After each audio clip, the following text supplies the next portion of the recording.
Salut à tous. Donc en fait, je vais juste faire un petit résumé de pourquoi aujourd'hui on ne peut plus comment créer ces palettes. En fait, à la base, sur les versions CS6, on pouvait personnaliser ces palettes, comme là, vous voyez, comme j'avais fait moi. Donc on pouvait, tout ça, c'était bien beau, mais aujourd'hui, bah, ils ont blindé, j'imagine, pour une question d'argent. Donc avant, on était sur un moteur qui tournait en fait sur du Flash, et aujourd'hui c'est du HTML. Donc c'est un peu complexe à expliquer comme ça, mais en tout cas sachez que moi ça fait plusieurs mois que bah, je me casse la tête avec ça pour essayer de retrouver mes palettes. Ça marche toujours en CS6, hein. Ça marche très bien, il n'y a aucun problème. On peut aller vérifier ça. Je suis en CS6, mes palettes fonctionnent toujours. Alors, l'alternative à ça, c'est quoi? C'est quand même un petit peu connaître le code, puisqu'il va falloir rentrer dedans, et vous servir des actions ici. Donc, il va falloir convertir vos actions en JavaScript. Alors, je m'explique, et vous passez en mode bouton, et puis voilà. Ça, c'est une des alternatives à faire. La deuxième alternative, moi je m'étais renseigné auprès d'une personne qui était super sympa, qui s'appelait Loïc, je me souviens plus comment, qui est programmeur sur Internet. Et il m'avait dit en fait de me rapprocher de ce site-là. Donc vous n'avez pas le choix, soit vous achetez le bouquin HTML Panels Development, et puis vous pouvez éventuellement créer vos palettes en codant. Mais je vous rassure, enfin je vous le dis tout de suite, c'est assez galère. Alors, il y a une autre possibilité, bon, c'est de passer par exemple par des personnes comme moi, hein, donc, ou d'autres personnes, qui vous feront en fait vos petits scripts personnalisés. Donc sachez que c'est vraiment une galère pas possible. Si aujourd'hui on va dans... Je vais ouvrir configurator, on va regarder tout de suite, hein. Vous allez voir, configurator. Bon, je vais fermer ça, je sais pas ce qu'il me veut là.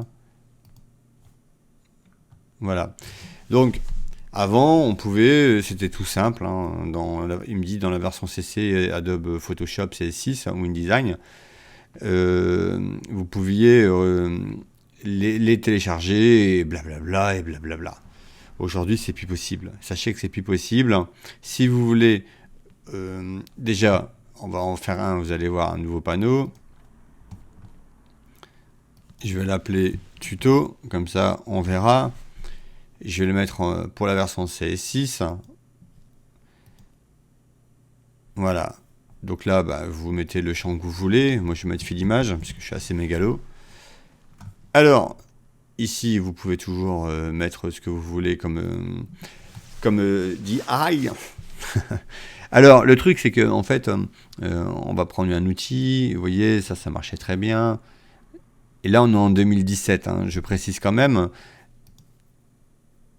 Et j'essaye depuis un moment de voir comment on pourrait éventuellement parer à ce... bah, pour moi, c'est un peu bizarre d'avoir enlevé Adobe Configurator, alors que c'est un truc qui marchait très bien, mais j'imagine que ils avaient certainement leur raison financière, soit, mais bon, c'est un peu... voilà quoi. Bon, si vous faites exporter le panneau, vous allez voir, on va créer un nouveau dossier, on va les claquer là-dedans, on va appeler 01, on s'en fout, sélection, ça marche, ok? Le panneau, ici, il s'exporte bien. Il n'y a aucun problème. Il vous suffit d'aller mettre dans Panel, et puis de redémarrer votre Photoshop, et vous arrivez ici, vous allez voir l'extension, ça arrivera ici. Donc, ce que j'ai fait là. Alors, pour faire ça, il faut absolument exporter votre... Je vais faire OK.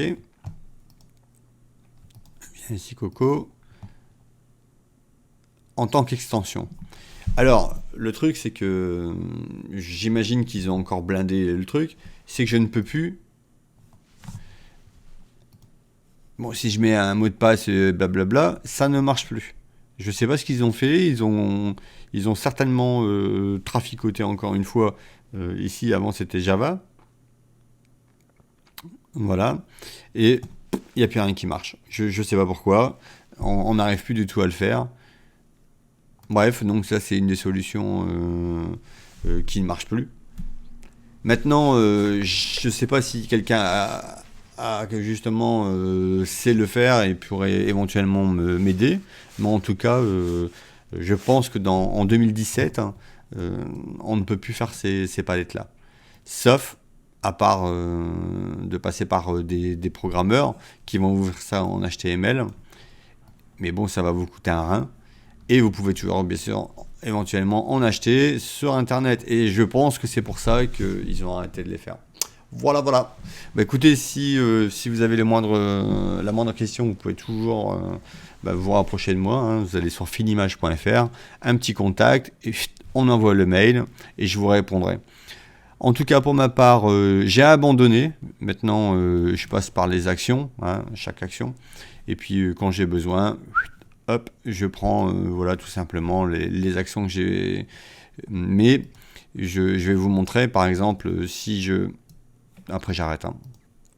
Vous voyez, si par exemple, ici dans le lissage, j'ai qu'une ligne de commande. Et ça, c'est vraiment c'est super parce que vous n'avez pas 10 milliards de trucs qui se suivent. Mais ça, c'est du JavaScript. Hein. Voilà. Allez, bah écoutez, moi, on voit bien .JSX. Je vais y arriver. Voilà. Et ben, je dis encore une fois voilà, parce que je sais dans les commentaires, il y en a qui vont me dire voilà. Je vous souhaite une très belle journée et puis n'oubliez pas d'aller voter, c'est très important. On est au mois d'avril 2017 hein, et puis votez pour qui vous voulez, on s'en fout. À bientôt.